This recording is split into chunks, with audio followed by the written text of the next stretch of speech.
Let me first welcome you. I can say Hyderabad is one of your favorite city because we keep saying you. No, I love coming here. I think people are much nicer and gentler than up north, I have to say. And also, I mean, I did my first film. I shot it here, Firak. I also came here for Children's Film Society. Twice we did the International Film Festival. I did a film called Kamli in Hyderabad. So I have friends here. Hyderabad locations also attracts you most for your shoots. Preference by I don't know about that. I mean, you know, all over the country there are different places, but I like coming to the city. But we just came to know when we were attending this program, that it takes time for you to come up with this. Why it's a lot of time? Well, because it's a vast subject. It's not an easy subject that you just dive into and create a script. You know, there was so little material other than what he had written, which was a lot. So I had to read all of that, weave it into a screenplay. It's not a copy-paste job. You know, that you just take the dialogues as they are. So there was a lot of work was needed. I went to Lahore a few times to meet his family. You know, and his sister-in-law gave me a lot of information. His daughters. Things that I wouldn't have found in any book. But do you think it's the toughest job for you for this project, the kind of information you have gathered and kind of hard work you have done? Of course it is tough and challenging, but that's also the interesting part.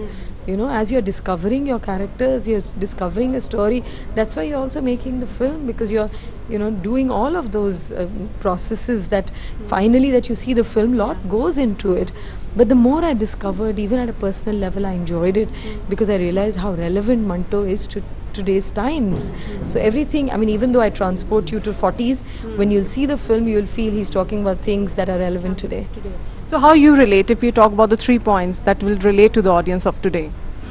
Well, one, that it will invoke our own honesty. We have all started, compromising and becoming more dishonest as a society, as individuals. Secondly, we'll become more fearless. I think we self-censor ourselves. We don't want to, say a lot of things that will ruffle feathers. But there is, I think for any democracy to thrive, there has to be a voice of dissent, and also the empathy, the compassion that he comes with for those who are on the margins of society. We have stopped caring for a lot of people. We've become very navel-gazing. We are living in our little silos, in our little worlds, and we think that is the world. So I think he brings in, he reminds us that it's important to, even for development, for progress, for anything, it's important to take people together. So anything on Telugu we can see? Telugu Radu. Telugu undi, Telugu Kurchvandi, Cheppandi, I just remember a few words from my film. Okay, your favorite actor, if you just talk about the director. I don't do favorites at all because I think there's too much variety in the world which we need to celebrate. Thank you. Thank you.